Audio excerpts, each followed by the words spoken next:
Golden State Media Concepts Fantasy Football Podcast is your one-stop shop for fantasy football news and advice. Can't decide on who to draft on the first round? Going gaga on how to line up your team? Got you covered. Traditional league, dynasty league, PPR league, IDP league, even daily fantasy football league. Join us as we break down all the questions of fantasy football. It's the Golden State Media Concepts Fantasy Football Podcast.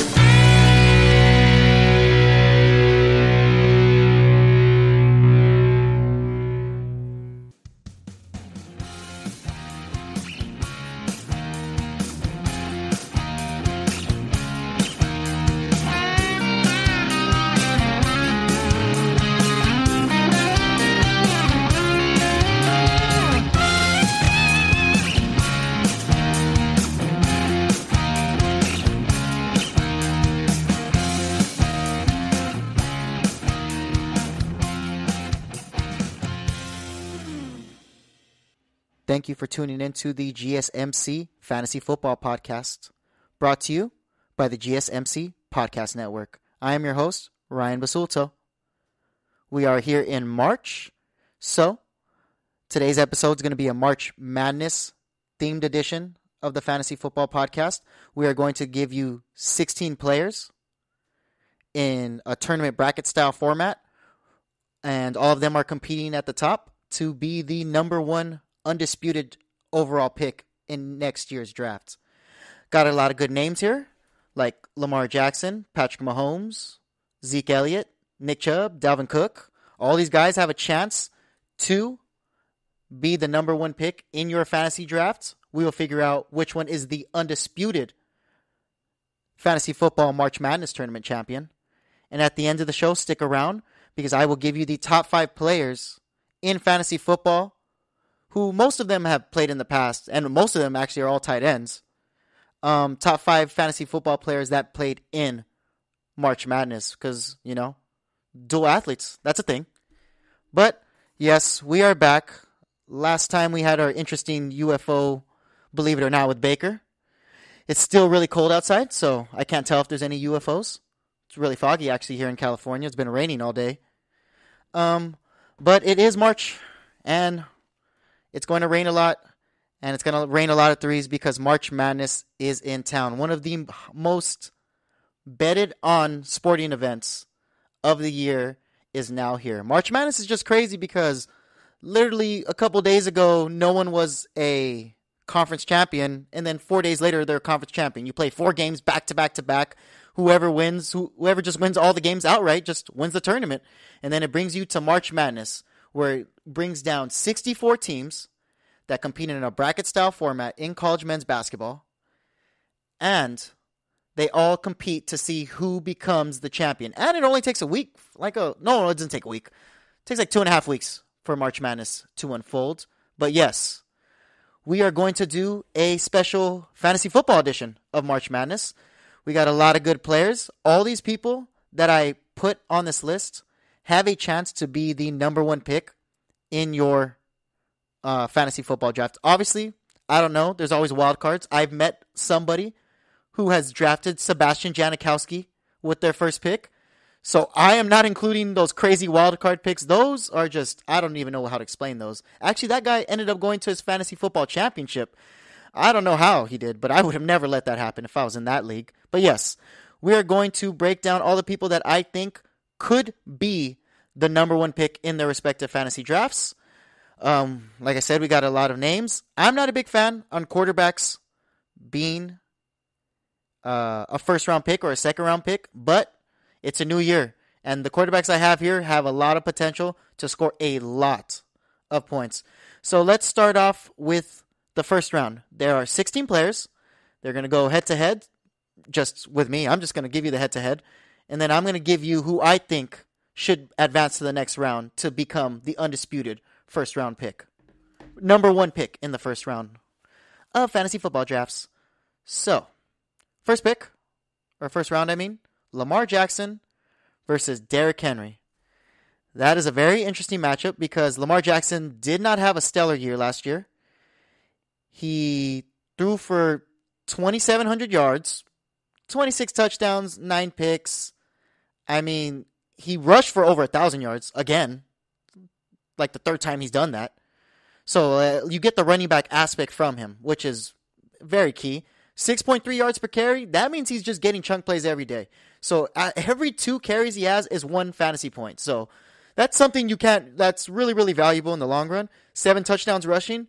Like I said, rushing touchdowns are the most important thing next to receiving touchdowns because they're worth the most points. Throwing touchdowns aren't worth as much in standard leagues as rushing touchdowns. Lamar Jackson could do it in the air. He could do it on the ground. He's the total package. I think he's the ultimate running back who can throw a little bit. And then we have Derrick Henry, the guy who's led me to a fantasy football championship. And I don't know what fool would ever trade Derrick Henry midseason, but if I could tell you anything, don't do that, ever. Because Derrick Henry always catches fire at the end of the year. He did that this past year, rushed 370 times. 370 times. That pretty much means there's nobody fighting for carries in that backfield. 2,000 rushing yards. Only one of 8 players to do that. 5.5 yards per carry. 17 touchdowns. Only lost 2 fumbles. Really efficient. Extremely efficient. 19 catches, 114 yards. If you're in a PPR league, like I would say is the best type of league you could be in because it allows for a maximum amount of points per reception. And Derrick Henry is not the type to just get those catches. So that's the only thing that stinks about him. The only downside, he only got 31 targets in the passing game. Alvin Kamara gets like 100 targets per season. So, I mean, that's just another end of the spectrum. But Derrick Henry had one of his best years. The only knock on him is just that, look. He had a great year. So after a great year, what do you normally do? Decline. There's no way a normal human just increases off this year. That's why only one of 8 players, and I'm saying 8 players have had one season they've done this because no one has been 2,000-yard rushers in 2 seasons. So he's probably going to be on some sort of decline. And the carries, man. The carries. It's a tough decision. I like Lamar next year because I think Lamar's fighting for a contract. Lamar Jackson is fighting for a contract. And that's huge. Huge. And I know he's looking at Dak's contract that he just got, Patrick Mahomes' contract, and he said, look, if Dak got that and I am wanted more MVPs than Dak, and I probably had, just better results than Dak, why wouldn't I get that money? So now he's chasing it. This year was a down year, so who knows? Next year with newly established J.K. Dobbins, he's got a good run game. He just needs another receiver in the draft, man, because Marquise Brown is good, but he's not always it. Mark Andrews is good. They probably need to get another tight end to help because last time they had Todd Heap. And Hayden Hurst. Hayden Hurst was a good tight end for them too until he went to the Falcons. I got Lamar Jackson. I'm not even a quarterback guy. But I think Derrick Henry has to be on some sort of decline. I know he's half man, half amazing. Won me a fantasy championship, but this is thinking with your head. Lamar Jackson's going into a contract year. He runs and throws. He had a crazy down year this year. So next year, I would put my money that Lamar Jackson's going to have a better year. At least 3,000 yards. But yeah, I could explain that all in the next round. Lamar Jackson over Derrick Henry in this round. Let's go to the next one. Justin Jefferson against Stephon Diggs. Justin Jefferson had a breakout rookie year. He's established himself as one of the better receivers. I think a top 5 fantasy receiver. 88 catches, 1,400 yards, 7 touchdowns. He's going against Stephon Diggs. And you know what? Stephon Diggs, talk about breakout. 127 catches, 1,500 yards, 8 touchdowns. So he topped Justin Jefferson in every statistic. Once again, I don't want to think with my heart. I'm going to think with just who is going to work, who's going to get a lot of targets. Stephon Diggs got 166 targets. But I just think that he's a top 3 receiver no matter what next year. Stephon Diggs goes to the next round, beats Justin Jefferson easy. That one was, I don't think, I like Justin Jefferson, but are you going to tell me who I like better? Kirk Cousins or Josh Allen? Come on now. Josh Allen's better. So let's go to the next one. Jonathan Taylor versus Travis Kelce. Whew. JT's very huge in my book, but Travis Kelce is just so consistent, you can't even describe it. I was describing the last show how I think Jonathan Taylor's going to be a top 2 running back. But Travis Kelce, 145 targets with 100 catches and 1,400 yards and 11 touchdowns on a Chiefs team that I think is going to rally back after they just got humiliated in the Super Bowl because they know that's not the team they are. That's why they got rid of their tackles. They got rid of their tackles because they know there's something wrong. They're going to actually do something about it as opposed to, let's keep the same team. Like, let's be the San Francisco Niners. Or prior to, let's be the Falcons. Let's just try to keep the same team and then see if that works instead of, oh no, usually Super Bowl losers always implode the following season. So, Travis Kelce, I think, is going to have a good year. Jonathan Taylor, he's just so good because that line just opens it up for him like crazy. The Colts line is a top 2, if not the best line in all of football. 1,100 yards, 11 touchdowns last year, 5 yards per carry, so you know he's getting it. He was picking up at the end of the year, last game of the season, if you play PPR, ESPN, 38 fantasy points, over 200 yards rushing. Like, come on, man. This guy is a beast. I know Travis Kelce is a great receiver and the product of a great offense with the best quarterback in the league, but Jonathan Taylor has very high hopes for me. They're not going to re-sign Marlon Mack. They're going to keep Nyheim Hines, but Nyheim Hines, they already learned what they're going to do with them. You're the third down pass catching back. It is what it is. Carson Wentz stinks, so they're just going to have to run the ball. And they're going to not try to expose Carson Wentz like they didn't try to expose Phillip Rivers. So I got Jonathan Taylor going to the next round. Last one on this side of the bracket. Kamara versus Kyler Murray. Kyler Murray might have been the best running back in fantasy last year. He was just rushing and he was averaging more yards per carry than any other running back in the league. Like, you can't even describe just how open this guy gets going against Alvin Kamara, who most would argue is the number one consensus pick. He's the GOAT. Alvin Kamara, I think you don't get anybody higher than Alvin Kamara. You just don't.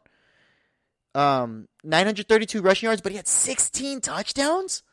And you're like, okay, but that 932, like, come on. But no, they're in and out of quarterbacks. They're trying to figure out Drew Brees. Now they're moved on. They moved on to Jameis Winston, who, yes, threw 30 picks in a season. So don't draft Jameis Winston. But yes, he does like to sling rock. Yes, he is going to make that offense more of a, hit or miss offense. Basically, he's either going to throw a pick and let the other team score, and then they have to come from behind, and then Alvin Kamara is going to get his 83 receptions for 756 yards and 5 touchdowns. Oh, by the way, he's had 80-plus receptions 3 years in a row. Like, come on now. This guy, that's consistency at his finest, and that's what you look for. Alvin Kamara is a top 4 fantasy player if you just look at the number of fantasy points he had last year. Anyone against Alvin Kamara, it doesn't matter. I mean, Kyler Murray, great year, and he's going to have a better year next year, in my opinion. I think J.J. Watt kind of gassing him up is going to fuel him more next year. He's going to be a top 2 quarterback. He threw for 3,900 yards, 26 touchdowns, had 12 picks, rookie mistakes. But I mean, this, like I said, averaged the most yards per carry out of anybody in the league, so he was the best running back. But no, you don't fade Alvin Kamara by any means. Let's go to the next side of the bracket. Patty Mahomes. We got Patty Mahomes against D-Hop. Now, you know how, like, earlier in the show, I said that you don't think with your heart, you think with, like, logic and all that good stuff? Yeah, no. I'm just going to say Patrick Mahomes is going to win this, but let's create an argument just cause. Because if it was up to me, next year you bracket Patrick Mahomes, Travis Kelce, and Tyreek Hill. If you could get all 3 of those in 3 back-to-back picks, you're probably going to the playoffs, if not the championship. So, even though I got rid of Kelce, because I had to get rid of him, it was against my top 2 running back, and you don't draft against running backs. You just don't. If they're a top 2, top 3 running back, you don't do it. So, Patrick Mahomes had a great year. Not his best year because he didn't throw for 50 touchdowns like everyone is pretty much accustomed to. But he threw for 38 touchdowns, 4,700 yards, top 5 fantasy player because he said, like Kyler Murray, he also gives it to you on the ground. 25 fantasy points per game. This guy barely had 3 less points than Alvin Kamara, which shows how good Alvin Kamara really is. Josh Allen's actually the number 1 guy, but I don't know if he made this nice little March Madness fantasy bracket. But Patrick Mahomes, I think next year is going to throw 50 touchdowns. If he's just a guy like you're like, wow, no one has ever thrown for 50 touchdowns more than once. Yeah, he's not just a guy though. And he's not someone who's just going to stay the same. He's going to always adapt. He's always going to get better. I'm never going to, if he digresses, it's because of injury. It's not because he's Patrick Mahomes. That's just straight up what it is. And the weapons he has, with the offense that's built around him, with the coaching, coach-player relationship that he has, everything's clicking on all cylinders against D-Hop, who gets injuries, and he's getting older. He's getting older. He did have 160 targets, though, which is unprecedented. That's crazy. That's a lot. 115 catches, 1,400 yards, six touchdowns. He was the 46th ranked fantasy player last year, though, just for the simple fact that he, like I said, he was always hurt. But he was always hurt with 1,400 yards. So imagine he doesn't get hurt. Wide receivers you want to draft first, but I guess I'm just going to go against what I said on the quarterbacks. I'm going with Patrick Mahomes and Lamar Jackson making it to this next round. Let's go to the next one. Davante Adams versus Ezekiel Elliott. Davante Adams had a crazy year, which is crazy because he's I don't even know what to call him. He's a basura, man. He's a garbage, man. I hate his guts. I drafted him 1 year. I drafted him and Tyreek Hill the same year 2 years ago. What'd they do? Get hurt. Oh, I got turf toe. My toe hurts. Now, what did he have last year? The best season out of all the receivers because he had 18 touchdowns because Aaron Rodgers doesn't like to throw to anybody he's not comfortable with, which is everyone on his football team because he has no other weapons besides Davante Adams and I guess now Robert Tonyan, averaging 25 fantasy points per game. Davante Adams gets force-fed like crazy. But Zeke, with the coming back, Dak Prescott, Zeke had 979 yards. He didn't even rush for 1,000 yards. But with that terrible line, Ben DiNucci, and Andy Dalton, he still averaged 4 yards per carry, which isn't the best, but that's still 4 yards per carry. That means that's the worst he's going to be. That's the worst he's going to be until he gets old. He's 26. He's ready now. Zeke, I would take over Davante Adams because Davante Adams is going to get hurt and get you mad, and that's what's going to happen. Or Aaron Rodgers is going to have a little show, a little moment to himself because he's all dramatic and stuff and likes to be the host of Jeopardy instead of actually pay attention and stuff and actually win NFC championships. So I think Zeke, I would rather have Zeke next year behind that Cowboys line with Dak Prescott. If Dak Prescott gets hurt, I'm sorry. I don't know what to say about that. I'm sorry. I didn't mean to wish that upon anyone. Next matchup, Nick Chubb versus Dalvin Cook. Ooh, a battle of the heavyweights. Dalvin Cook had a better year, but that's because Nick Chubb was hurt for most of the year. When he came back, he was rolling. And then we already see what that Browns offensive line does. One of the best ones in the league. Top 5. Dalvin Cook, though, this guy's crazy. 1,500 yards, 16 touchdowns. 16 rushing touchdowns with 44 catches, 361 yards, and 1 touchdown. Averaging 24 yards per game in fantasy football. Whoa. Dalvin Cook, they force feed the heck out of him. And it's not just Derrick Henry force feeding where it's like, oh, I'm going to hand it off to you. If he doesn't get hurt, he's top 5 running back for sure. And that's consistent. That's for sure consistent. The Florida State product has always produced whenever he has a full season to work with.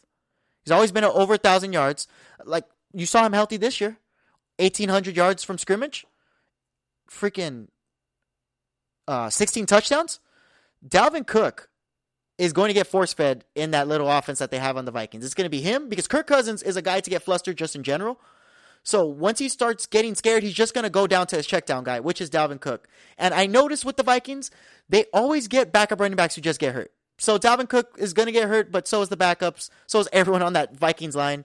I mean, on that Vikings backfield. So, I mean, he's not really competing with anyone. Going against Nick Chubb in that Steven Stefanski offense, who I think is one of the top coaches in the league, with one of the top offensive lines, the most disciplined run game. You have Nick Chubb, and then you have Kareem Hunt, which you don't know if they're going to run. You don't know if they're going to catch. It's just a dual threat from both ends, unlike Derrick Henry as well. Nick Chubb is a top 3. Top 3 to me, just for the simple fact, top 3 running back, just because of how strong he runs, and he's so young. He rushed for 1,000 yards, 5.6 yards per carry, and 12 touchdowns off a little bit of a workload. He didn't even play the full season. 16 catches, 150 yards. He just gets those for giggles. Just because Baker's like, oh, I'm just going to throw it to you just because you're like one of the best people on the field right now. So he gets those catches. Nick Chubb is going to have a better year next year than Dalvin Cook, even with the split production. I promise you. Draft Nick Chubb over Dalvin Cook. We're going into the last matchup of the first round. Tyreek Hill versus Christian McCaffrey.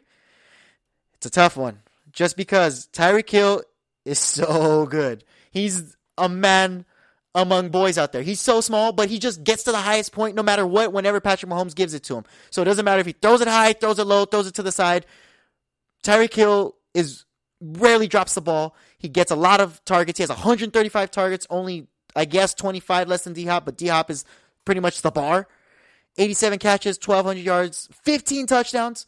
This guy takes it to the house. And he even has 123 rushing yards, averaging 9.5 yards per carry with 2 touchdowns. Tyreek Hill is the man. Christian McCaffrey, though, didn't play much last year, only played 3 games. When he did play, though, he got plus 21 fantasy points each game. And I always say when we do the show, like ever since I've started from a wee lad 3 episodes ago, do not always count out injuries or factor in injuries most of the time, because look at Alvin Kamara last year. He had a lower leg injury, and then what? He came back and was the best fantasy running back. So I think Christian McCaffrey is going to come back, have a strong year. He's had basically almost 2 years of rest. He's definitely working out. He's a grinder. He's a hustler. He sticks his head down. He's not the type to be partying or be in the scene or just being a knucklehead. Christian McCaffrey's ready to work hard and come back next year. And if they restructured his contract to make up more cap space for Deshaun Watson and maybe another quarterback or another weapon, I think that he'd be way more valuable.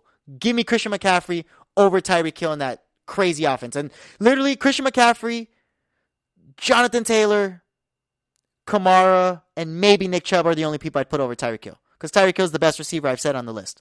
Easy. But he just had a tough matchup with Christian McCaffrey.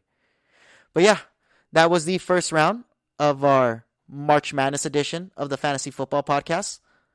When we come back, we're going to go into the second round. It's going to be the Elite 8. It was a round of Sweet 16, baby. But now we're going into the Elite 8. And then make sure you stick around at the end of the show when I give you the top 5 fantasy football players who played in March Madness. Stay tuned after the break. Are you looking for the very best NFL and college football podcast? Then check out the GSMC Football Podcast. Get the latest football news both on and off the field. From the NFL Draft to trades to the rumor mill to the NFL Combines, they got you covered. That's GSMCpodcast.com/football-podcast. Get updates on college rivalries, game day insights, and much, much more. It's football talk the way you want it. This show eats, sleeps, and breathes football. Don't forget to like them on Facebook and follow them on Twitter. Visit GSMCpodcast.com for more info.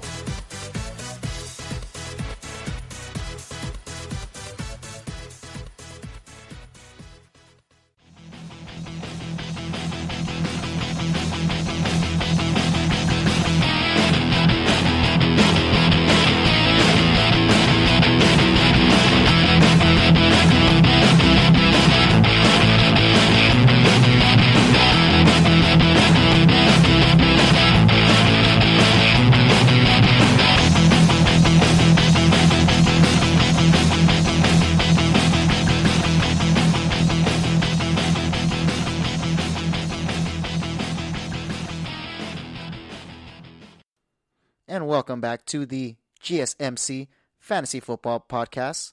I'm still Ryan, and I am still here for you guys. And I'm going to give you the next round of our March Madness edition of NFL Fantasy Football.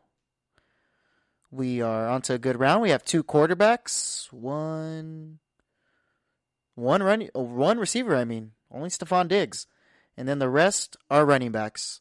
I love March Madness. March Madness is a cool time of the year where gambling and a lot of sports happens at once. And of course, if it's all sports, it's basketball, which has nothing to do with fantasy basketball. But since we're already talking about March Madness, Cade Cunningham, if you like actual college basketball, is a good up-and-coming rookie that probably my favorite in the NCAA tournament. I like him. I like Michigan a lot. You know, it's funny, all the people I've named, they all lost in their conference championship or the round before.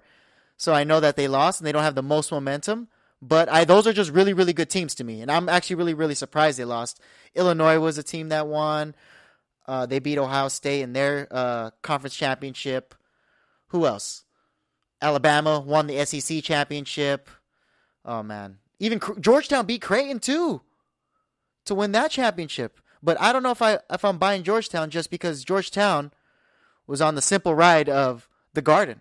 Patrick Ewing, their coach, played at Madison Square Garden, and that's where all the games were hosted for the tournament. And there's just some kind of magic in the air. There always is. Michael Jordan, a lot of these great basketball players have talked about just what the Garden has meant to them and just kind of how historic and legendary it is. So it brings the best out of you.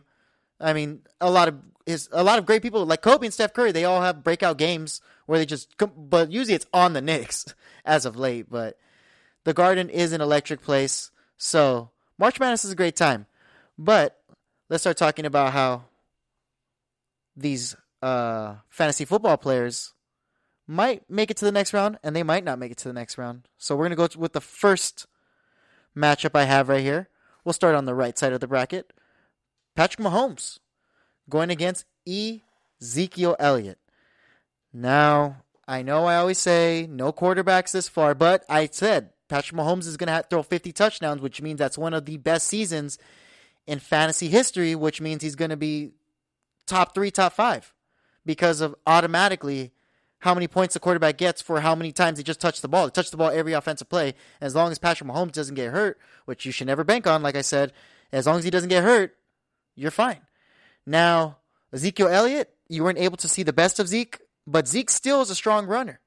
He's good. I mean, the only problem he had last year was losing the ball a lot. He's fumbling a lot, and the emergence of Tony Pollard, who doesn't look like a bad backup running back. It honestly looks like they could have let Zeke walk at some point instead of giving him that crazy contract, and then just sign TP and give him another backup because TP runs strong too. And if you give him a good line like Zeke's rookie years or his rookie year or his second year or his third year, Tony Pollard could produce maybe not as much, but he would produce somewhere along the borderline.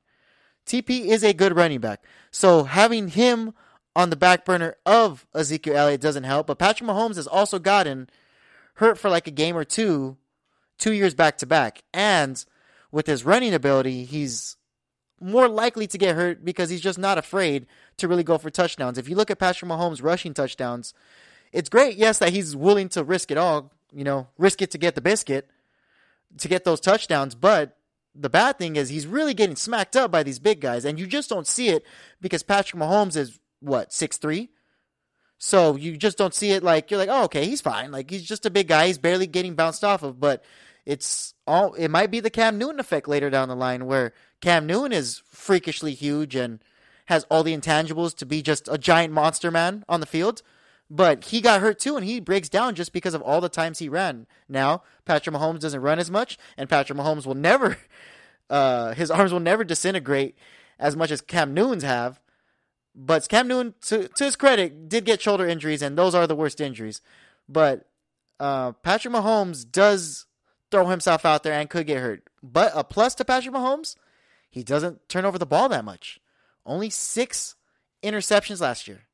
6 for as many times as he throws it. Sometimes he has games where he throws 40 to 50 times. He actually had 4 games where he threw at least 40 times.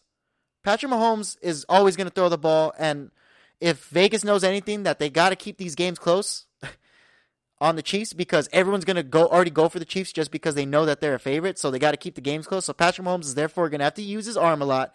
Like I said, he's got a lot to prove, but also on the other end, Zeke has a lot to prove himself. Ezekiel Elliott kind of knows that, okay, I know that I didn't have the best year, and I know TP's breathing down my neck, but come on. We had Ben DiNucci and Andy Dalton, which aren't even top 20 quarterbacks, let alone fantasy quarterbacks. And then our line's disintegrating. Tyron Smith got hurt. Zach Martin got hurt. Then backups, Lyle Collins, Kyle Williams. All these guys got hurt. So how do you expect me to thrive when my tackles and the best, most veteran guys on the team got taken down, and then our backups got hurt too? So we have backups on top of backups, on top of backup QBs. named Ben DiNucci, which we've never heard of until that Monday night game where he came out and I guess kind of showed out, but not really at all. For someone you've never heard of, that was a show out. That was it. But yes, Zeke has a lot to prove. Patrick Mahomes has a lot to prove. His line got a little beefed up. They got beefed up. They just added Joe Thuney today. So he's a veteran guard that's won Super Bowl championships. He could give you all the Bill Belichick sauce too, which is a lot of sauce that you could know. The Patrick Mahomes is like, oh, okay.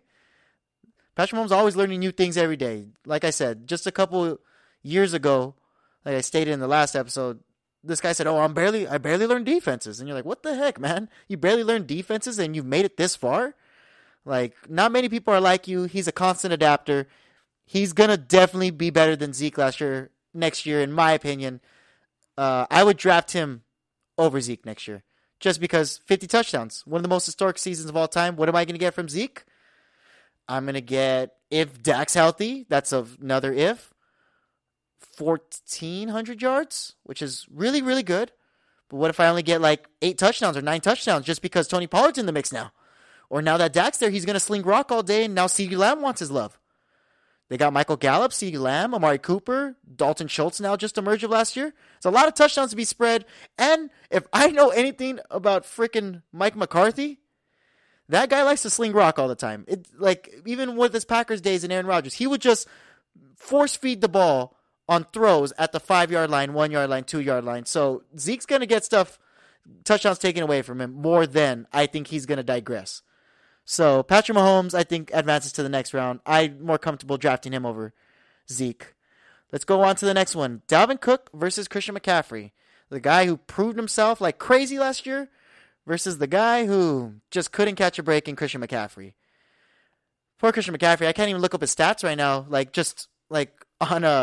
on the internet, unless I look it up like singly or like just on its own on Google, because he just didn't play enough last year, so he's not even one of the top fantasy guys. I have a whole list of fantasy people on every single person who finished in the top 100. Christian McCaffrey nowhere to be found. So last year he didn't do good, but the year before that, come on. That was a different story. Christian McCaffrey was the number 1 running back with the most points per game with over 400 fantasy points.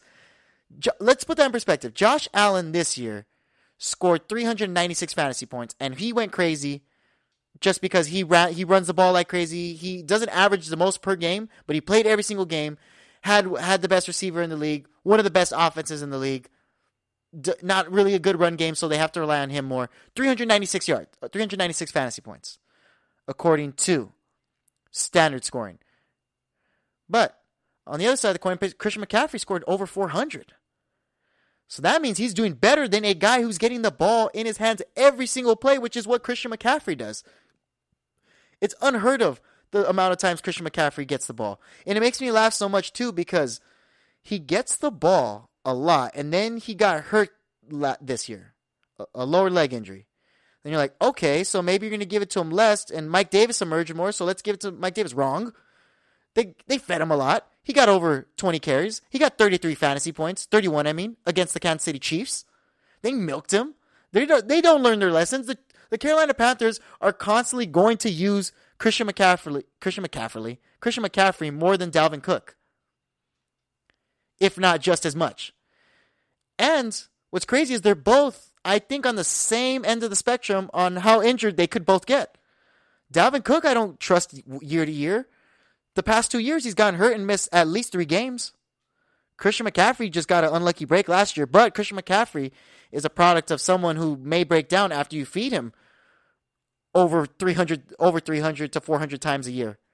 First 3 years, you're feeding him over 300 times. Like, come on now. This guy's going to break down. It doesn't matter. And especially since he's not even the biggest guy in the world. He's not no Julio Jones or Derrick Henry. He's just Christian McCaffrey. He's someone who's really strong, and he's maxed himself out on how much strength and how big he can, bulky he could get. But for the most part, he's not big at all. He's a small, tiny, scrappy little running back. So, I mean, being smaller does help you with injuries because, lower to the ground, gravity. I'm not a sciencer, but that's how it works. Christian McCaffrey is probably going to have a better year than Dalvin Cook. And I just think because Dalvin Cook is the type of person to fail you when you need him the most. And that's what I've learned in the 12 years of playing fantasy football. No, more like 13. 13 years of playing fantasy football. He gets hurt more than... He is just someone who just fails you when it comes to the end of it because they use him so much and his body deteriorates as the season goes on. So when you need him the most is when? Fantasy Football Championship. And we want this first round. We want this first pick to count. We got to think about all aspects, not just, oh, hey, how is he going to do throughout the whole year? We need you to perform at the end of the year. Christian McCaffrey is going to keep performing. Are you Dalvin Cook? Are you going to be available? Or are we going to have to rely on Mike Boone? Or what's his name? Alexander Madison, the backup? Who also played who started 2 to 3 games. So he started 2 games. 2 games. Came in halfway through a third game. And he's weak. When he came in, even with the full workload, he got less than 8 fantasy points 2 times. No. We're going first rounders, first pick, the number 1 guy, Christian McCaffrey. I'm taking him higher.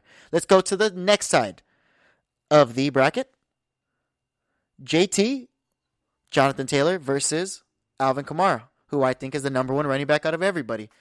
So that's almost giving it away. But Jonathan Taylor does have the better line. Hands down. His offensive line is better than the Saints. Not by much because the Saints are still a top 10 offensive line team, ranking at 9 according to Pro Football Focus. But their line is so good with Nelson on the ends. Their guards made it to the Pro Bowl. The Colts are the epitome of what the Cowboys were a couple years ago with their offensive line. It is stout. It is strong. It is huge. It is going to keep the quarterback safe in pass protection. It's going to have one of the best run blocking in the league. As you can tell, they had a bunch of people. Like you hear guys like Jordan Wilkins rushing for over 100 yards one time last year for the Indianapolis Colts. Jordan Wilkins, he's the third string. He's not even Nyheim Hines, let alone Jonathan Taylor. Like, Jonathan Taylor is primed to have a really, really good year. And like I said, a top 2 running back in fantasy next year. 1,100 yards, like I said, 11 touchdowns, had 36 catches. So they give him the ball quite some time. They just throw him the ball. They started to milk him towards the end of the year where he was averaging 22 fantasy points per game towards the last 5 games. Jonathan Taylor's good, but you're putting him against the boy, the man. Tennessee's one of the best Tennessee Volunteers in football today. Alvin Kamara? I don't think so. I just don't see it. I know another knock is Jameis Winston, and he likes to throw deep, but Alvin Kamara is going to ball. And they're going to feed him more just because now that Drew Brees is out, you need to start relying on the run game more. You know what Jameis Winston could do. He could really hurt you with his decision making because it's not his arm and it's not yes, it is his quarterback IQ, but a lot of it has to do with just plain out decision making. He stole crab legs from a store.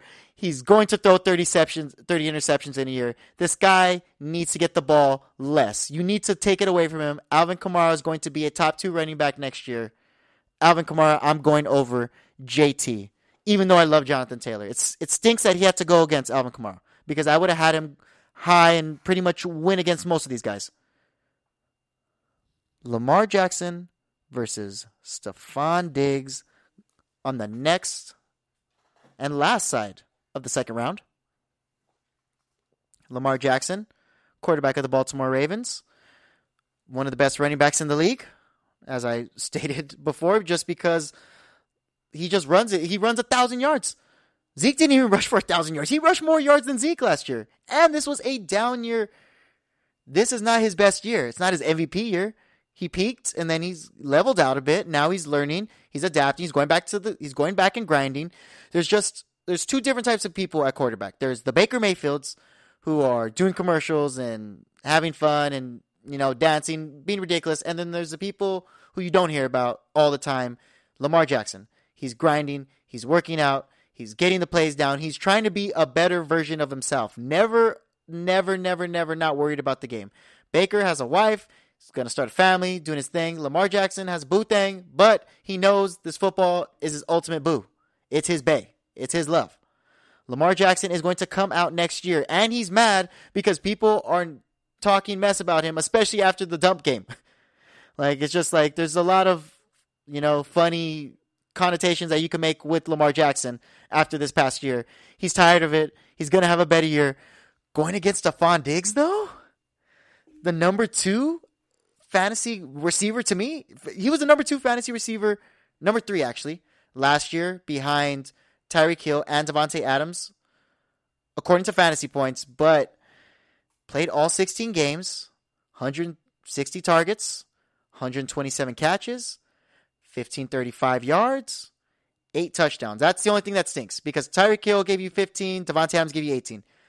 It's because everyone knows that Stephon Diggs is the guy, so they're going to key in on him and double him. So that's just what's going to happen when he's in the red zone. He's going to have to. He makes the most out of his long ball catches or like his little slants that he gets, just because he has worldly speed, so he gets open, and he has great route running, precision route running. He breaks people.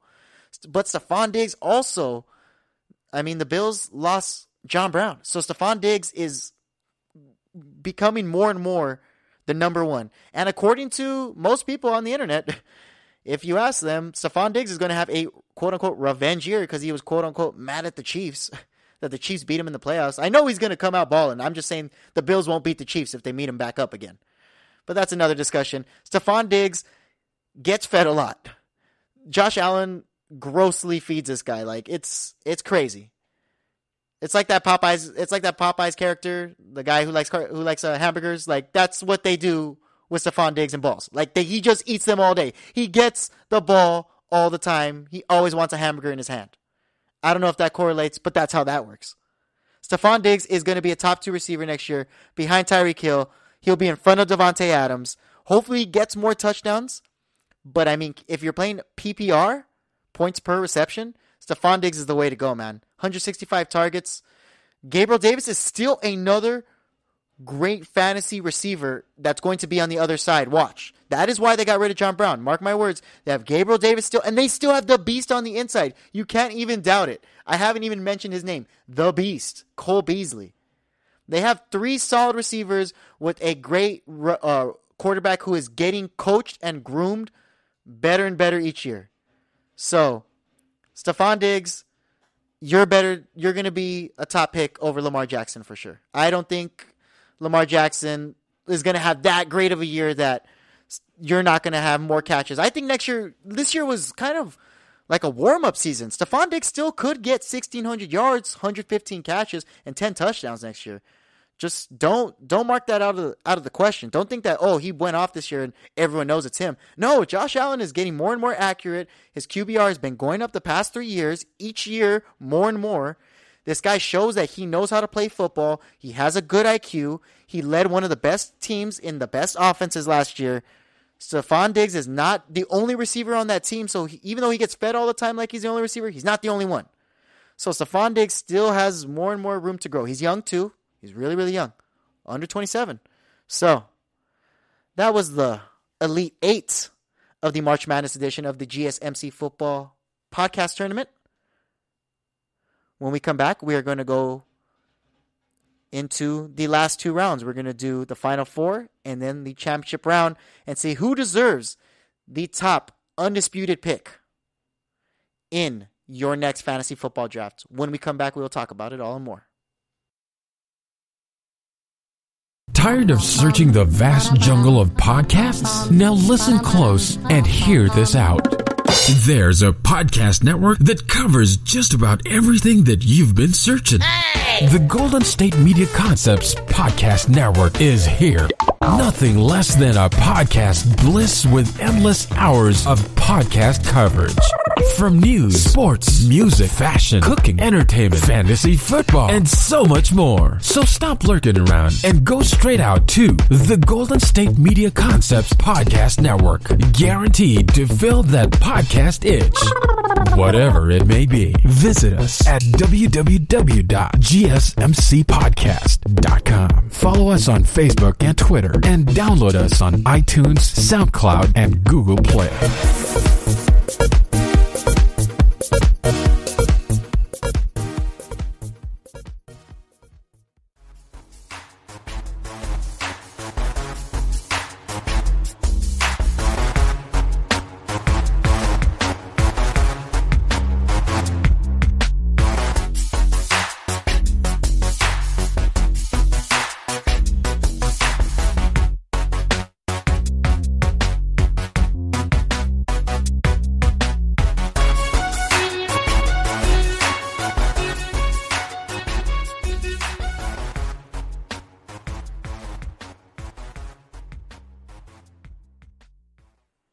it's time for the final round of the GSMC Fantasy Football Podcast March Madness edition of a lot of words that I'm saying. No, we're in the final four of the March Madness edition of the Fantasy Football Podcast. We went over 16 fantasy football players. We brought it down to 4. The ultimate goal is to see who should be the number 1 pick in your upcoming fantasy football draft. Final 4 is an exciting time of the year. It's where people become legends. Patrick Carmelo Anthony is one of them. If we're talking about basketball, Michael Jordan knocked down a game winner in the Final 4. Like I said, legends are made in the Final 4. And in our Final 4, we have a lot of legends. We have Stephon Diggs versus Alvin Kamara and Patrick Mahomes versus Christian McCaffrey. I would say it's a good matchup. We got 2 running backs, 1 quarterback, 1 receiver. I think is going to be one of the best receivers. It stinks that Tyreek Hill had to go out because I think he's the best fantasy receiver, and he would put a tough matchup against Alvin Kamara. But Stephon Diggs isn't that far off. The only thing that is just off about him is his fantasy production when it comes to touchdowns. Because like I said, he gets doubled in the red zone. Josh Allen knows who the boy is. Everyone on the field knows who the boy is. It's Stephon Diggs. They're going to feed him all day. He averaged 20 fantasy points a game. But what was most impressive is he played all 16 games, got over 160 targets. It's awesome. So let's break down that matchup first. Stephon Diggs versus Alvin Kamara. Stephon Diggs on the high-powered Bills offense, who has Josh Allen, who's thrown over 40 times in 5 games. And in his last 10 games, he threw over 40 times 3 of those times. Josh Allen is not someone to be reckoned with. If you see his production, not even just a fantasy aspect, but just from a football aspect, it has gone up every single year ever since Sean McDermott has been his coach. Sean McDermott has groomed this man to become not only just a good mobile quarterback, but a great accurate quarterback who makes the right throws at the right times. That's what's good about got me saying Patrick Mahomes because we're talking about the greatness of quarterbacks. Josh Allen. That's what's good about Josh Allen, the number 1 fantasy player in all of fantasy football. Not even just quarterbacks, of all of fantasy football last year with 396 fantasy points per game because he threw a lot of times for 4,500 yards, 37 touchdowns. His 420 yards with 8 touchdowns. And he has a touchdown catch, mind you. So that's another just extra gimme touchdown. This guy shows up time and time again, every single time in fantasy football championships, especially in 2 of the last 3. During that Week 17 time, he has scored over 30 fantasy points. And the other one, he scored over 40 fantasy points. Josh Allen is a guy that helps out his team and is making everyone better. And Stephon Diggs is just literally the icing on top of the cake. Josh Allen's the best cake in the world.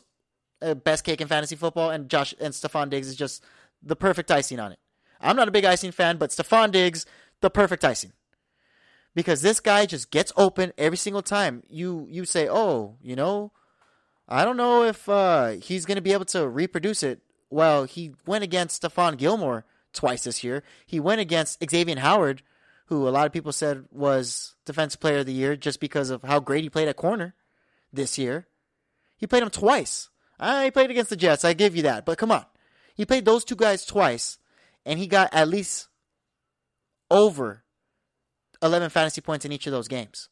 Stephon Diggs produces because he catches the ball a lot. So if it is PPR, no matter what, you go with Stephon Diggs if it was anybody but Alvin Kamara. Alvin Kamara scored more fantasy points than Stephon Diggs. Not Josh Allen. Stephon Diggs, though. Alvin Kamara is the 4th ranked fantasy scorer in all of fantasy football last year, number 1 running back. Played 15 out of the 16 games. Only didn't play 1 game because they just took precaution on him. He actually scored more fantasy points than Patrick Mahomes, Deshaun Watson, Russell Wilson, Devontae Adams. long list. Derrick Henry, the guy who rushed for 2,000 yards. Do you know why? Derrick Henry literally had one of the best football seasons of any running back of all time. But Alvin Kamara scored more fantasy points. And there's a big reason why. It's because he has caught over 80 catches every single year in the league. Every single year. He's young. He runs hard. And it's crazy because when you look at just film, he could run inside. He could run outside of the tackles. He glides across the field. Once he catches the ball, he's as good with his yards after the catch, as anybody else in the league. It's almost astonishing how good of a running back, a pass catching running back is, because he's almost as good as just any slot in the league. He catches the ball efficiently. He doesn't drop it too often. Has less than 5 drop catches per year. Alvin Kamara is a good guy, and I don't think the Saints had that great of a year, because I think that they wanted to really work in Taysom Hill. They wanted to work in Jameis Winston. They were thinking if they should work in Jameis Winston, but they're like, let's go Taysom Hill. But that's a different offense than the Drew Brees offense. So you got to work in a lot of factors. They just restructured Taysom Hill's contract, made it 4 years, $140 million. The way that works is by math and the new cap. It opens up $7.5 million in cap space for them. So it's a win on the Saints end. So they actually open up cap space to either get more people on the line or just add more people to that defense. If their defense stays strong, then you know what happens. If a strong run defense, if they have a strong run defense and their pass defense is even better. But if you have a strong defense, they're stopping you more. So that means if you're scoring on the offensive end, which they should be because they have the prime diva, Michael Thomas, and they have Alvin Kamara, then you're going to run the ball more. You're going to run it with Alvin Kamara a lot because you're like, well, we need to chew up the clock because our defense is kicking butt. So, this is just all things you could do with the cap space. I'm not saying that they're getting anyone in particular, but just if they were to, plug up some of the holes that they have on defense or on the offensive line, then they're going to be a lot better. I think that Alvin Kamara is going to have a better year next year. I think he's going to at least rush for 1,000 yards. This year, he only rushed for 932 yards. He rushed for 16 touchdowns, though. So, in the red zone, still the same coach, still the same offense, they're going to feed him the ball more times than not. They're going to go to him. They just also got rid of Jared Cook. That's another weapon. They also cut Emmanuel Sanders. They're not re-signing him. So that's just less reliable options that have been in the playbook, that have been around for years. Alvin Kamara has, seniority in just some aspects. Maybe he'll get an extra catch, an extra 2 targets per game because Emmanuel Sanders isn't there. Everything counts when it comes to it. 932 rushing yards is not a lot. He could definitely do better. He still had 21 total touchdowns. This guy's a touchdown machine. He knows how to get to the end zone. The Saints are always going to produce that because they're still a top 5 NFC team, if not a top 3 team. I just think they're cursed when it comes to the playoffs, but not the fantasy playoffs because that's a whole different story. The NFC South is very unpredictable. What if the Panthers are good this year? The Bucs are always going to be good. You don't know if the Saints are going to be good, so if they're not the best team, maybe they're going to have to use Alvin Kamara more and try to win out games harder and not be like as laid back as they have in years past when they may have sat Alvin Kamara a game just because they have the lead on the NFC South. It's not theirs for the taking anymore. The Bucs are around. The Panthers still have a lot of weapons, and if they get Deshaun Watson, it's a whole different ball game. The Falcons, they're just unpredictable. You don't know. They could be hot one day. They could be not. They're still the Falcons. I don't know if they've really gotten over the Tom Brady Super Bowl comeback, but the Falcons are still a team that could do something with a veteran Matt Ryan and Julio Jones. So Alvin Kamara has a lot of potential in this offense, and he hasn't even capped out. He could definitely go a lot higher. Running backs are definitely harder to find than better receivers because Justin Jefferson had as good a year. If you drafted Keenan Allen with your 2nd overall pick, your 3rd overall pick, Justin Jefferson, who I got in like a 10th overall pick in another draft, 10-man draft, still had more fantasy points and more value. So you could still find a receiver that can give you great value and still be a top 5, top 10 receiver that's on the outside looking in. I got Alvin Kamara. Great running backs are hard to find, and he could give you a breakout year next year. Just completely breakout. He hasn't even tapped his ceiling. He could keep going. He definitely has a lot of stock in the fantasy football game. Alvin Kamara, the undisputed pick over Stephon Diggs. Let's go to Patrick Mahomes versus Christian McCaffrey on the other side. Patrick Mahomes, define all logic, define all of my logic when it comes to fantasy football, because I would never draft a quarterback within the first 5 rounds, let alone 6, 7, maybe even 10. I've already said on the show, I won a championship with Ryan Tannehill and Justin Herbert. Waiver wire pickups. That proves that you really don't need a quarterback. The 1 year I drafted Mahomes gave me a decent year. I didn't even make it out of the first round because I was lacking in a lot of other positions, like running back. For one, I was really thin on running back. I had to rely on who? Leonard Fournette? When he was on the Jaguars? Fat chance. The guy barely even reached the end zone. He was allergic to it. So, Patrick Mahomes may not even be the best option all the time. But this guy is a legend. He will defy everything. You think defense wins championships? Patrick Mahomes beats the Niners even with the top defense. Yes, this last year he did lose, but they got rid of the tackles. They got rid of the right and the left. They're like, you know what, you guys got hurt and you guys didn't make it work. We're looking at on the practice film. We're looking at you out on the fields. We're not liking it. We're not going to stay average. We're not going to stay as a team that's just, okay, like we were comfortable with what we are. We're trying to progress. We know Tom Brady's someone to beat, and we're not going to take anyone lightly. So we are trying to build around him. As I said, they got Joe Thuney, veteran offensive guard. Yes, he's a little old, but he's barely going to be 30 this year. One of the top offensive guards on the draft, if not the top offensive guard that was in free agency. He left the Patriots due to some injuries, yes, but if Andy Reid likes something that he sees, then go for it. Why not? He's a great... You sign him to 5 years. If you sign him to 5 years, you're comfortable with him. And you know that what he's going to produce. So maybe in the draft, they're going to get some tackles. Maybe they're going to get some linemen. I always state on the show, fantasy football championships, actual NFL championships, they're all built in the draft. You could get a lot of value in the draft if you have the right scouts, if you have the right coaches, if you're seeing the right things. You are definitely going to progress the following year if you drafted right. So, if the Chiefs draft linemen right, I mean, weapons? Come on now. What weapons does Patrick Mahomes not have? He has them on all levels. He got his boy Clyde Edwards-Helaire, a guy, by the way, Patrick Mahomes vouched for to draft for the Kansas City Chiefs. They said that they're like, oh, maybe we should get a lineman or someone on defense. He's like, no, like, I want Clyde Edwards-Helaire. We need another running back. We just lost Kareem Hunt. Imagine if he had Kareem Hunt. Kareem Hunt, the second option on the Cleveland Browns, who's awesome.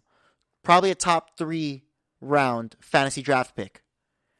He's awesome. If he was on the Chiefs, this would almost be clear cut that Patrick Mahomes would be number 1 just because he has so much around him. What are you going to worry about? You're going to worry about Travis Kelce, the number 1 tight end, maybe one of the best tight ends in NFL history, at least the best route running tight end in NFL history. Gets open like everyone, or in the words of Patrick Mahomes, just a big old giraffe. Just always open in the field. Is he going to get another 1,000-yard season? He had the most catches out of almost out of any tight end alone, and almost any receiver in the league. He was top 3. Travis Kelce was almost offensive player of the year at tight end, catching the ball. And he's a great run blocker, which helps, by the way, for Patrick Mahomes and those legs. Because just know, if Patrick Mahomes loses his knee, I will ship him my knee right away. I will not say that about a lot of the people and a lot of things. But yes, Patrick Mahomes on the list for my knee transplant. Patrick Mahomes has a lot of guys in that locker room. He just restructured his contract as well. So he's one of the guys that's going to try to make it work with the team around him. He knows what he has to do. He realized that, hey, I really can't do it all on my own, guys. I threw it while flying off the floor. Like, how am I going to be able to do this? I threw it accurately right at your face. You saw both of it with both eyes. You had 2 eyes, right? And you saw both of it. And you dropped the ball with your 2 hands. So, Patrick Mahomes realized that he rushed for 497 yards in the Super Bowl. He can't do it all on his own. He's getting the line around him. He has the pieces around him. When I say that, I mean the fantasy offensive pieces that are going to get him the yards. He has what it takes to be the top quarterback, if not the top fantasy football player next year. So Patrick Mahomes, and we got Christian McCaffrey, the guy who hasn't played, but once he plays, there's no stopping him. There's just no stopping him because he gets the production of unlike anybody else. He gets 100 targets catching and he gets over 200 targets running. This guy's crazy. He'll rush for over 1,000 yards and he catches for over 1,000 yards. But you're like, oh, okay, like, you know, catches and rushing yards, that's cute. But do you get touchdowns? Yeah. He got over 15 touchdowns last year and the year before that. So, what? Like, he just got hurt. That's the only thing. Played 3 games. Fantasy points were 21, 42, 33. 31. I'm talking about PPR. PPR, points per reception, because obviously you get an extra point per catch. Christian McCaffrey being valuable in that aspect just because he catches the ball so dang much. And it's just so crazy that this guy and this team just refuses to give it to anyone else. They have Robbie Anderson, DJ Moore. They're like, no, we are going to try to milk you as much as we can, Christian McCaffrey. Every single bit of that contract, even though they restructured it, every single bit of one of the highest paid contracts in the NFL for running backs.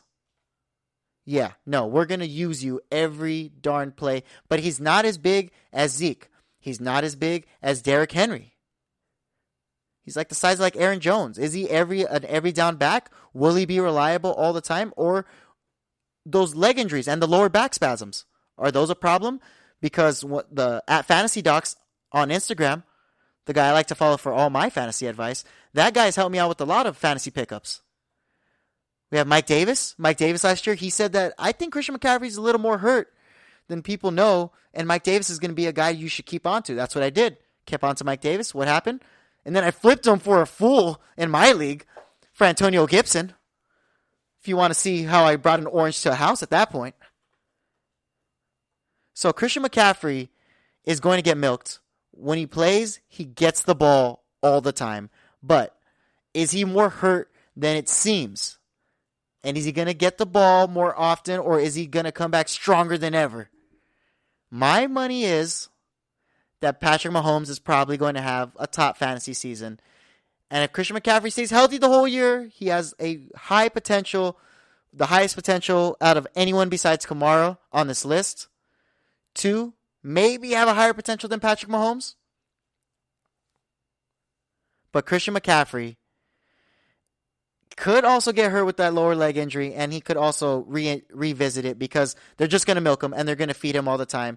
And they still don't have the best quarterback. They have Teddy Bridgewater. That's who they have now. They don't have Deshaun Watson. They still have Teddy B, and that's what I'm sticking by. And Teddy Bridgewater likes to get people hurt. That's just what he does. He likes to run slow, move slow, and then get hurt himself or take someone else with him. Patrick Mahomes is going on to the championship round against Alvin Kamara. And we are going to talk about that right now. So yeah, Alvin Kamara, Patrick Mahomes.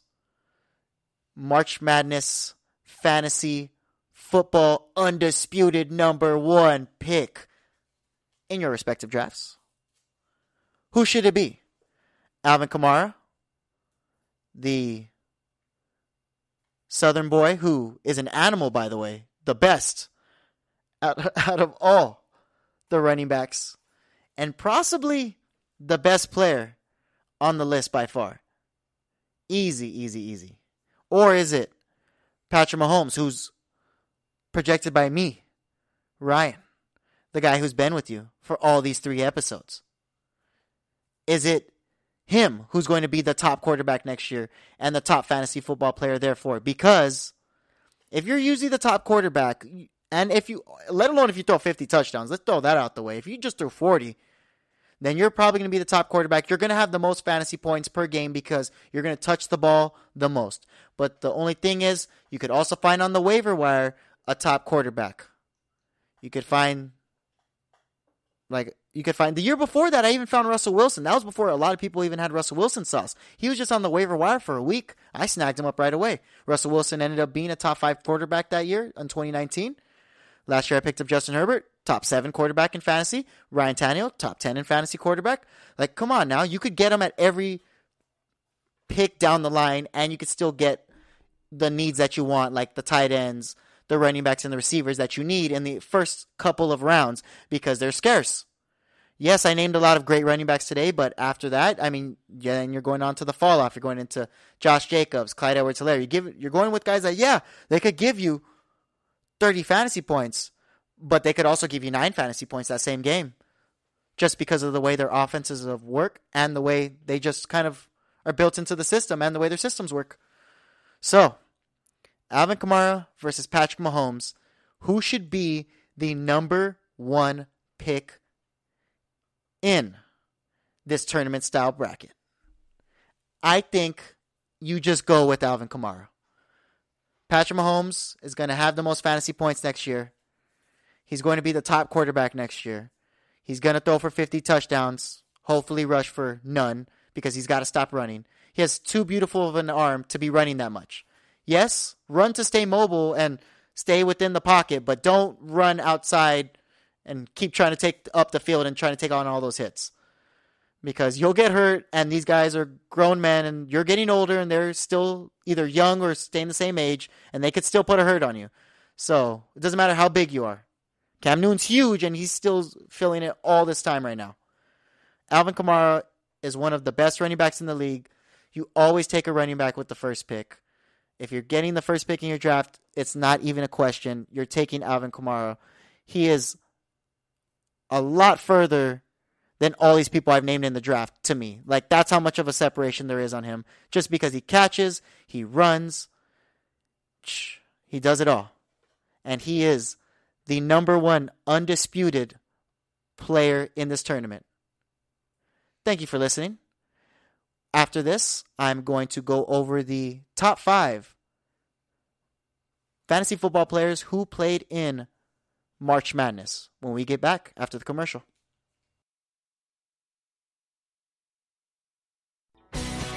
Are you looking to get your college football fix? Looking to get the latest news on your favorite school's team? The GSMC College Football Podcast is your ticket to all things college football. Join us as we talk college football from the national championship, the college rivalries, the bowl game, to the Heisman Trophy. To which conference is the best? We've got you covered for the Big Ten, SEC, Big 12, the Pac-12, ACC, and everything in between. Download the GSMC College Football Podcast on iTunes, Stitcher, SoundCloud, Google Play, or anywhere you find podcasts. Just type GSMC in the search bar.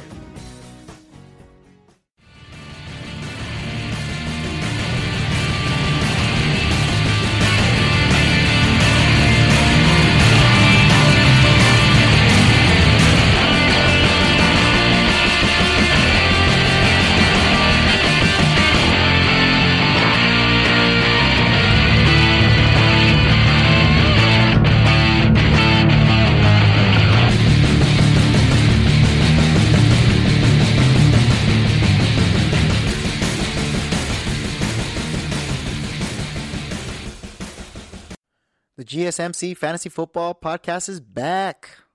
We're back from the break after I gave you the March Madness edition, tournament style, of who should be the undisputed number 1 fantasy football pick. I came to the conclusion that Alvin Kamara is definitely the number 1 pick just because running backs don't come very often. Great ones, at least. You don't always find them on the waiver wire. Yes, there's guys like James Robinson that was a top 5 this year, but those are diamonds in the rough. You very rarely find those top running backs to work out. So we're going from that March Madness to a different March Madness segment where we're going to go over the top 5 fantasy football players who played in a March Madness in their collegiate career. We got some honorable mentions. We got Julius Peppers. Julius Peppers played with the North Carolina Tar Heels. Reason why he's an honorable mention is because he's a defensive end, outside linebacker. Unless you play in IDP leagues, which is a defensive player position where you get fantasy points for tackles, sacks, and everything else in between. Julius Peppers isn't really someone that's a fantasy football player, so he can't make it on the list. But he did good on the Tar Heels. He averaged 7 points, 4 rebounds. He went to the tournament. He was 20. They were number 2 in the nation when he was there. So he was the 5th leading scorer and rebounder on the team. Julius Peppers honorable mention. Another honorable mention, Rico Gathers, tight end of the Dallas Cowboys. He was an All-American forward at Baylor who set a school record in a single game, single season, and career rebounding records. So Rico Gathers, he once had a 25-point and 28-rebound game. This guy is 6'8", 280. You can't teach that. You can't teach that at all. And Tony Romo, who I don't think he made it to the tournament, but I'm just throwing him in there because one of my colleagues told me that I guess Tony Romo played college basketball, and I guess he was kind of good. But whatever. Tony Romo's not on the list. We are going to go over the top 5 fantasy football players who played in a March Madness. At number 5, we have Darren Fells, the 6'7", 270 tight end. Came out of Irvine University. He got 312 yards and 60% completion percentage this year. So, I mean, doesn't look like he catches the ball too much. Darren Fells isn't someone you really get off the waiver wire unless you're just really feeling the top tight end and Kyler Murray's just going to go to him. He at UC Irvine, he was one of the best players in the Big West. He ranked first in field goal percentage, third in rebounds per game. And the Anteaters, they finished second in the conference during the sophomore season, and they lost in the Big West Conference Championship game when he was a senior. But, Darren Fells did all right in college. He was getting better. He played all 4 years, averaged 5 points his first year, 5 and 4. And then by a senior, he was averaging 14 and 7, 56% from the field. That's really, really good in my book. Darren Fells has great size, and that's why he's a good tight end in the league. He's someone you won't really count on all the time on a week-to-week basis in fantasy football unless you just, you're some type of guru and you just know, the Detroit Lions play terrible against the tight ends, which they do. They play terrible against the tight ends, and they always play terrible against the second tight end, not even the number 1 guy, the number 2 guy, which would be Darren Fells. So, yeah. Darren Fells, he's played basketball overseas. He played in Argentina, Belgium, Finland, France, and Mexico. So, Darren Fells, not someone you always get in fantasy, but if you're a guru, you get him. But he's definitely the 5th best of fantasy football players who went to March Madness. Let's move on to the next one. Number 4, Julius Thomas. Julius Thomas, the ex-Denver Bronco, played in 2 NCAA tournaments with Portland State after they won the Big Sky's automatic bid in 2008 and 2009. He was a good offensive player, and, he only took a 3, but he was just the type of guy who would always hang out at the rim. He set a school record for games played with 121. He has the most career wins with 78. The best career field goal percentage with 66%. So, like I said, he's just an efficient guy. He was named to the Big Sky All-Tournament team twice and had the game-winning dunk in the final seconds of the 2009 Big Sky Championship. Julius Thomas was a baller in college. He was averaging 10 and 5 his senior year, shooting 67% from the field. He was just someone who was an efficient guy. Wasn't the number 1 guy, obviously, on the team, but if you need someone to be gritty and tough like he was on the football fields, it's good to go with Julius Thomas. Julius Thomas, I remember in fantasy football, he was someone you could get off the waiver wire, and he was very valuable. Very, very, very valuable. Because Peyton Manning was on the team, and when Peyton Manning was on the team, it helped him a lot. His best year in Denver, he had 788 yards and 12 touchdowns on 90 catches. It's a lot of PPR gold right there. 12 touchdowns and 90 catches. That's a lot of points just right there. I know 788 is not a lot, but that was when he was playing with them in 2013, and that was his best year. But, he still gave you good years of fantasy. The next year, he scored 12 touchdowns again for the Broncos. Peyton Manning was giving him the ball all the time. That offense helped him. So he was definitely a piece that you could say, okay, I'm going to start him more weeks than not, the tight end position. And it was good to have a Julius Thomas because more likely than not, you got him off the waiver wire, which was good value for him because he's almost was like what Darren Waller was today, except Darren Waller gets more catches as opposed to touchdowns. And Julius Thomas is someone that you could get, that you got off the waiver wire at the time, and he helped out. Already you got a good running back or a good receiver or a good tight end. I mean, a good quarterback in the first couple rounds.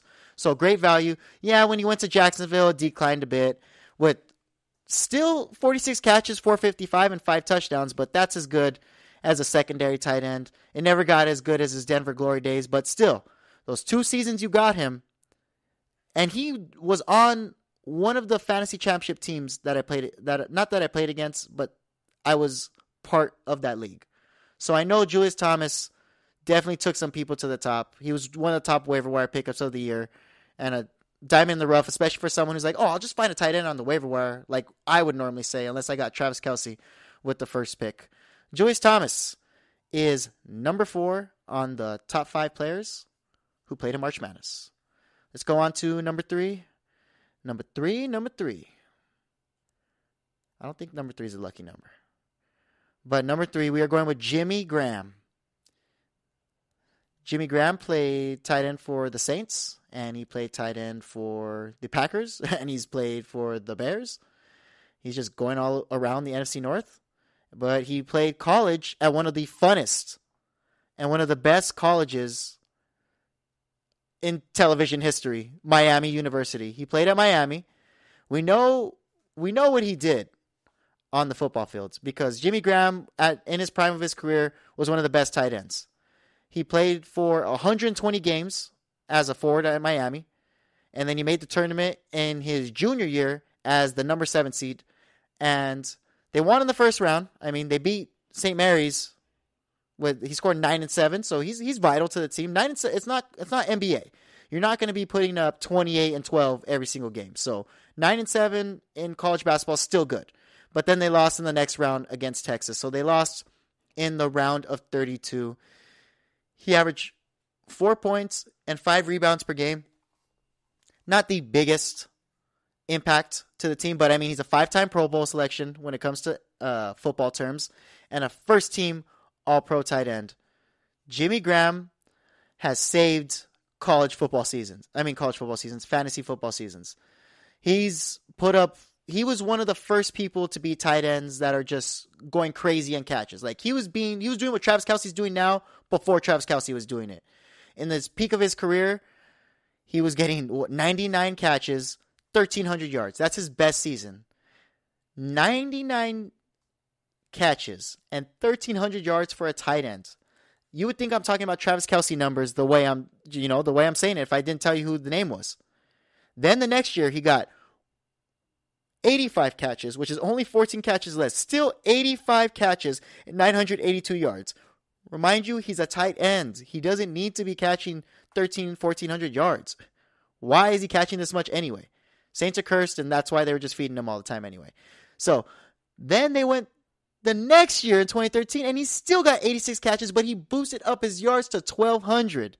So Jimmy Graham was just balling on fantasy teams. He was just the top 2 option at the time because it was either him or Gronk.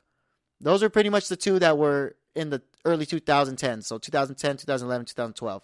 Jimmy Graham started declining after they traded him to the Saints because they wanted more protection on the line for Drew Brees. They're like, we could just make any tight end good like they did with Jared Cook. He's not putting up 1,300 yards, but come on, he's still going off. Jimmy Graham has just been a shell of himself as of late. His best season was when he was 2016, Seattle, 923 yards, 65 catches.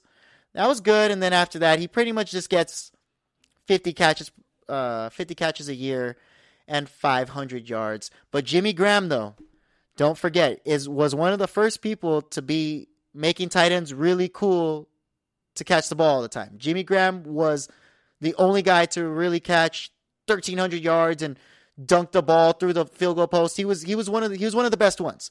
So Jimmy Graham, in a fantasy football aspect, through those 4 or 5 years on the Saints, was one of the most dominant tight ends in fantasy football history. It's tough to say that he's not the top 2, but if you see who's on the top 2, which I'm going to talk about right now, then you'll understand why. So let's go to number 2. Number 2 is Tony Gonzalez, tight end of the Kansas City Chiefs, and had a short stint on the Atlanta Falcons before The Kansas City Chiefs, Tony Gonzalez was a two-sport athlete at Cal. He was an All-American tight end and an All-American forward on Cal's basketball team. Dude, he caught 44 passes for 699 yards and 5 touchdowns. And then in the same year on basketball, he averaged 7 and 5. Tony Gonzalez may have not been putting up 10 and 10, the greatest numbers in the world, but he was part of a great team, and he actually did go into the NCAA tournament. He didn't go far, only got past the first round, but he showed that he could do it all. And it's not easy to go to school, be a basketball player, and be a tight end. So for him to still be able to become like one of the best basketball players in the conference, that just shows how great of an athlete he was. And then you fast forward to when he was drafted in the NFL in 97.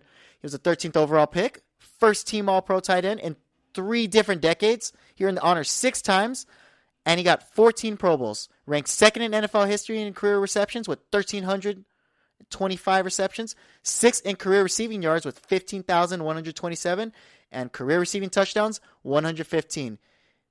Tony Gonzalez is crazy.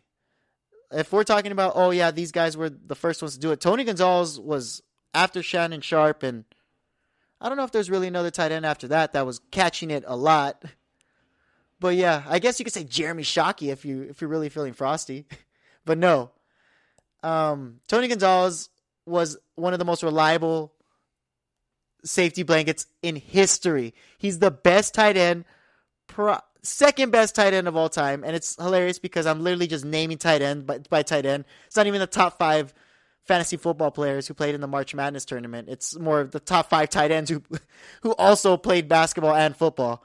So Tony Gonzalez was just one of the best. He was just so good on the Arizona Cardinals. And then, even when he went over to the Atlanta Falcons, you still were able to get fantasy value out of him. He was still a top 5 tight end, because tight end isn't a position where you really, get, I guess, the most out of everything. You don't get 1,000-yard receiving yards and 90 catches like I was telling you with Jimmy Graham. That doesn't happen all the time. Those things are historic seasons. They're new generation things. It's not how it always was. But Tony Gonzalez, his best year, 102 catches, 1,200 yards, 7 touchdowns. And that's before it started being cool to start catching the ball a lot as a tight end. Like, Tony Gonzalez is one of the best ones. And after that, it wasn't really dropping off. It was 78 catches, 73, 99, 96. He literally didn't get anything less than 70 receptions for the whole rest of his career, even going into his older days on the Falcons, and nothing less than 850 yards and 6 touchdowns. He was still getting 5 touchdowns, then 10, 6, 6, 7, 8, 8. Tony Gonzalez was efficient, one of the most consistent fantasy tight ends in history. If it wasn't for this next guy, Tony Gonzalez is by far the clear-cut number 1, but he has to be number 2. He had a great stint at Cal. He had a great stint on the Kansas City Chiefs. Great stint on the Falcons, but he is not better, at least from a fantasy football perspective, better than this next player that is number 1 on the top 5 players who also played in March Madness. Number 1 player, and this was the first guy that honestly came to my mind, Antonio Gates. Played tight end only for the San Diego, and I guess if you consider them now, the Los Angeles Chargers. Antonio Gates played at Kent State and literally went to the Elite 8, which is funny because he's the number 1 guy in college and he's the number 1 guy in the NFL on both aspects. He averaged 20 points per game. He was a first team All-Pro at tight end. And he was a first team All-Pro in his first, second, third, and fourth years in the league. Tony Gonzalez has been producing since college. He averaged 27 and 4 his senior year. He is crazy. The year before they averaged 16 and 8. Went to the Elite 8. You do not go to the Elite 8 unless you're out here putting in some work. Tony Gonzalez showed that he wasn't only part of one of the best runs in college basketball history, but he was one of the key anchors and factors. You don't score 20 points in college as a bum. You just don't. Antonio Gates is also one of the most reliable tight ends just because this guy gets over 100 targets every single time, every single season. From years 2004 all the way to 2009, he didn't get lower than 100 targets. He got you 13 touchdowns. He got you literally from 2004, once again, to 2009. He didn't give you anything lower than 10 touchdowns. And before that, he didn't give you anything lower than 7 touchdowns. Going, if you stretch it out to 2012. Tony Gonzalez is, if not the best tight end in the league, he's the best fantasy tight end in history. Right next to Gronk. It's him and Gronk are competing neck and neck. But Gronk didn't play in March Madness, so he's not part of the list. Antonio Gates is up there. He's a classy, great legend. What I respect about him the most is that he never left his team. The Chargers were always good, so I could see how he always felt there was promise and that he could always, win a championship there. But he knew in the back of his mind, we're the Chargers. Chargers don't win. We don't win Super Bowls. You know how many Super Bowls the Chargers have? As many as I have. And as many as my friend has. You know my neighbor? He has as many Super Bowls as the Chargers. Antonio Gates knows this. But he still is out here averaging over 11 yards per catch throughout his whole year. His whole career. Never got less than 5 touchdowns in his first 10 years. Antonio Gates was super consistent. Not as consistent as Tony Gonzalez just because the end of his career, he gave you, 5 touchdowns, 7 touchdowns, 3 touchdowns, 2 touchdowns. He was declining. You could see the decrease. Tony Gonzalez left before you could see that decrease. Antonio Gates loved the game, so he stayed as much as he could. The 6'4" tight end was awesome, though, when he was playing in the football field. Just not only because he was a great catcher, and he was always a top target of Phillip Rivers or Drew Brees at the time, but he was a tight end red zone target. He was one of the premier red zone targets in the league. One of the best Pro Bowlers, one of the best tight ends. Antonio Gonzalez is the number 1 fantasy football player that also played in the March Madness. But it's funny too, he went to the Elite 8. This guy it's no cap that I'm just giving him the fantasy football title. He's also the best guy out of all these guys that was a baller on the other side of the court. Let me know what you think at GSMC Fantasy Football Podcast. We talked about who should be the undisputed number 1 pick. It was Alvin Kamara. We talked about who the top player was, fantasy football player was, that also played in March Madness. That was Antonio Gates.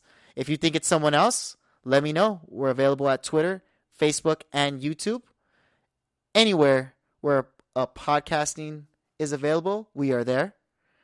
I'm glad I was able to help you out at least a little bit on our ultimate quest of winning a fantasy football championship next year. Thank you for listening to the GSMC Fantasy Football Podcast, brought to you by the GSMC Podcast Network. I would like to ask that you please remember to subscribe to the show and write a nice review. That really helps us. Also, if you can, remember to follow us on all those social media platforms that I said before. Thank you, and have a good night. You've been listening to the Golden State Media Concepts Fantasy Football Podcast, part of the Golden State Media Concepts Podcast Network. You can find this show and others like it at www.gsmcpodcast.com. Download our podcast on iTunes, Stitcher, SoundCloud, and Google Play. Just type in GSMC to find all the shows from the Golden State Media Concepts Podcast Network, from movies to music, from sports to entertainment, and even weird news. You can also follow us on Twitter and on Facebook. Thank you, and we hope you have enjoyed today's program.